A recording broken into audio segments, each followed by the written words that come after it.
हरे कृष्णा भक्तों, सविता भक्ति चैनल में आप सभी का स्वागत है। तो आइए आज जानते हैं अक्षय तृतीया के बारे में। अक्षय तृतीया को आखा तीज भी कहा जाता है। यह व्रत वैशाख मास में सूदी तीज को मनाया जाता है। यदि ये व्रत सोमवार को या रोहिणी नक्षत्र में पड़ जाए तो इस व्रत का महत्व और भी बढ़ जाता है और ये व्रत महाफलदायक माना जाता है। इसी दिन सुबह सूर्योदय से पहले उठकर शौच के बाद स्नान करें। पूजा करने के बाद प्रातः काल में ही दान का बहुत महत्व माना गया है। इसीलिए आप सुबह ही पंखा दान कर सकते हैं, जल का दान कर सकते हैं, चावल, नमक, घी, चीनी, कोई भी सब्जी या कोई भी फल, इमली, ककड़ी, खीरा, खरबूजा, तरबूज, वस्त्र के दान का भी बहुत बड़ा महत्व माना गया है। यह हिंदू धर्म में सबसे शुभ दिन माना जाता है। इस दिन किए गए दान और पुण्य का फल कभी समाप्त नहीं होता। सूर्योदय से पूर्व गंगा स्नान कर लें। यदि तीर्थ पर जाना संभव न हो सके तो घर में ही पानी में गंगा जल मिलाकर स्नान कर लें और स्वच्छ वस्त्र धारण करें। अन्न दान का संकल्प लें।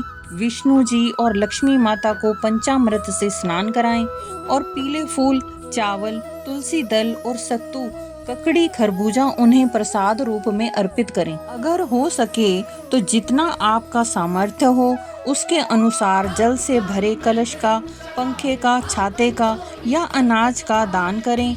पूजा करते समय ओम नमो भगवते वासुदेवाय मंत्र का उच्चारण करते रहें। मान्यता है कि इसी दिन भगवान परशुराम जी का जन्म हुआ था और गंगा मैया भी इसी दिन धरती पर अवतरित हुई थी। परंपरा है कि इस दिन सोना खरीदना चाहिए। शुभ मुहूर्त में दान व सोने की खरीदारी का अत्यंत मंगलकारी महत्व माना गया है और पवित्र नदियों में स्नान करना बेहद शुभ माना जाता है।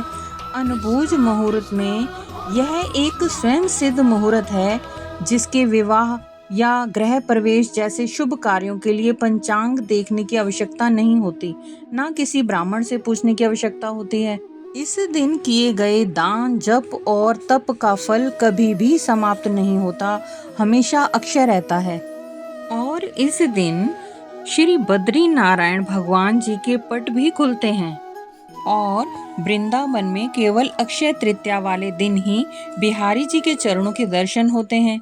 अगर आप जा सकें तो वृंदावन जरूर जाएं। यदि जाना संभव ना हो तो घर में ही ठाकुर जी का चित्र रखकर उनकी पूजा करें और उनकी भीगी हुई चने की दाल और मिश्री का, सत्तू का भोग लगाएं।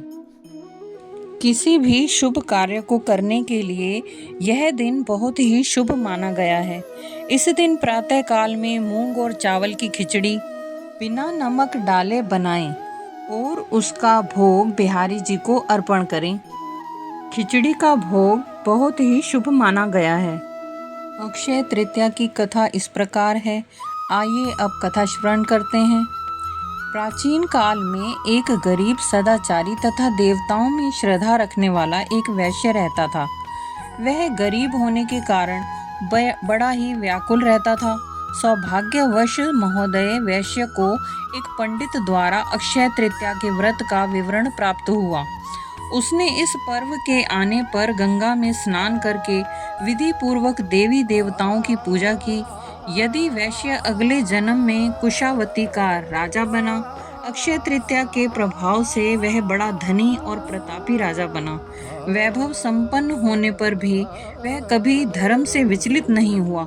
इसके कथनानुसार उसकी प्रजा ने भी विधि विधान से अक्षय तृतीया का व्रत रखना प्रारंभ किया, जिसके पुण्य प्रताप से सभी नगर निवासी धन धान्य से पूर्ण होकर वैभवशाली और सुखी हो गए। कथा समाप्त। हरे कृष्णा।